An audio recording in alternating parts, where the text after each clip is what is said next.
তাৰ ভিতৰত এইখিনি অন্তৰ্ভুক্ত হ'ব কাৰণ ৰিক্ৰুটমেণ্টটো আমাৰ এতিয়া এনেকুৱা হৈ আছে যে প্ৰতিটো বিভাগত ডিষ্ট্ৰিক্ট লেভেলত এটা ৰিক্ৰুটমেণ্ট ষ্টেট লেভেলত এটা ৰিক্ৰুটমেণ্ট যাৰ কাৰণে হয়তো গোটেই পৰীক্ষা পাতি দেৰি হৈ গৈছে সোনকালে তাক আমি একেধৰণে কৰিব পৰা নাই যিবিলাক কমন নেচাৰ মানে থাৰ্ড গ্ৰেড আৰু ফৰ্থ গ্ৰেড এইকেইটাত আমি এখন ষ্টেট লেভেল ৰিক্ৰুটমেণ্ট কমিশ্যন আমি ঠিক কৰিবলৈ লৈছোঁ আৰু ইয়াৰ দ্বাৰা সকলোকে একেলগে ইয়াত বাছনি কৰা হ'ব ধৰক APSC নিচিনাই প্ৰায় হ'ব APSC নহয় তাতকৈ যেনেকৈ ষ্টাফ চিলেকশ্যন বৰ্ড বা এনেকুৱা আছে ঠিক তেনেধৰণে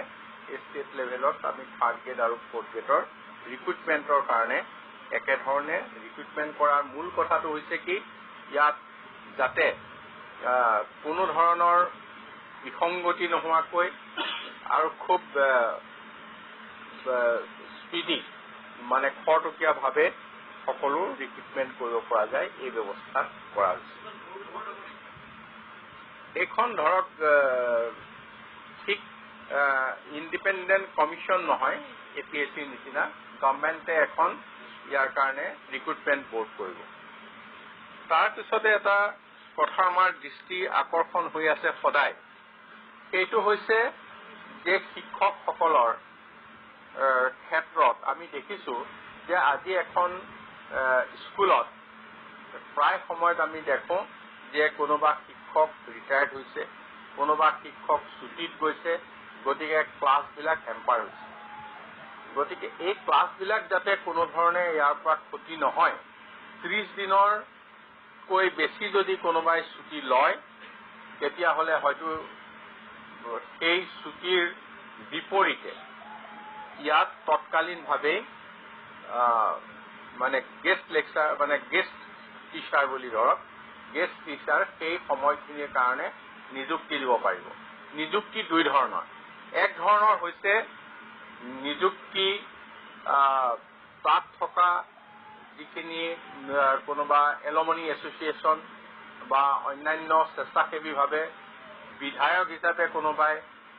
MP হিচাপে যে মই এই ছুটীৰ কালছোৱাত মই এজন শিক্ষকক তাত দিবলৈ বিচাৰিছোঁ তেতিয়া সেই ধৰণে এটা ৰিক্ৰুটমেণ্ট থাকিব সেইটো বা NGO বা এলুমনি এছ'চিয়েশ্যনৰ তৰফৰ পৰা স্কুলৰ লগত যোন জড়িত হৈ আছে তাৰ কাৰণে দৰমহাৰ নিৰিখ বা অন্যান্য বিষয় নহয় সেইটো এটা সেৱাৰ মনোবৃত্তিৰে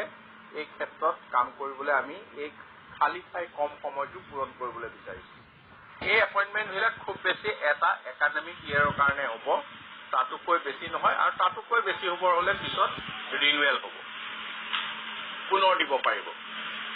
কিন্তু আমি আৰু এটা কথা তাত ঠিক কৰিছোঁ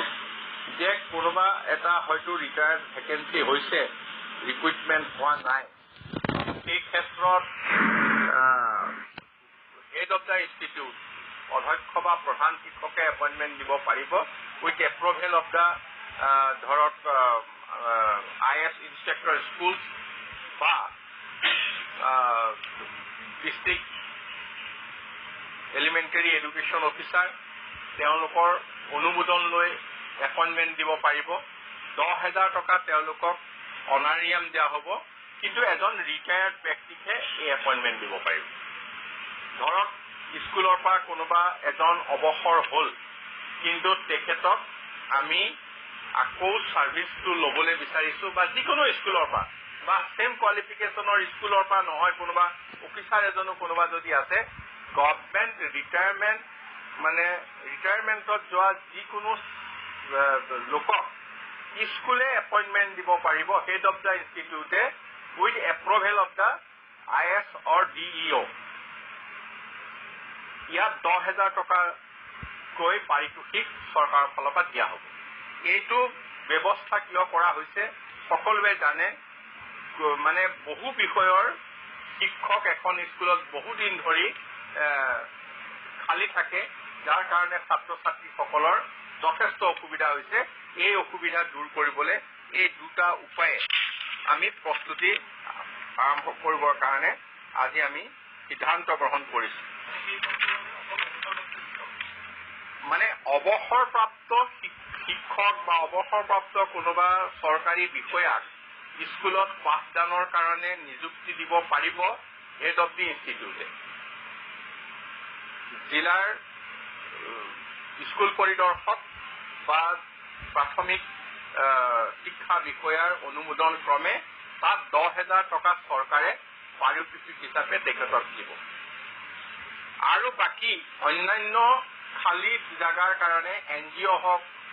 এলুমনি এছ'চিয়েশ্যন হওক বা যিকোনোৱে স্কুলৰ লগত জড়িত হৈ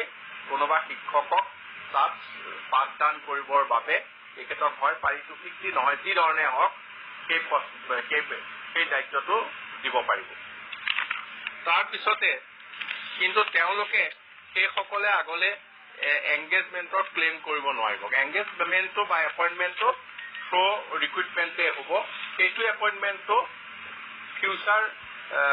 ফিউচাৰ এপইণ্টমেণ্টৰ কোৱালিফিকেশ্যন নহয়।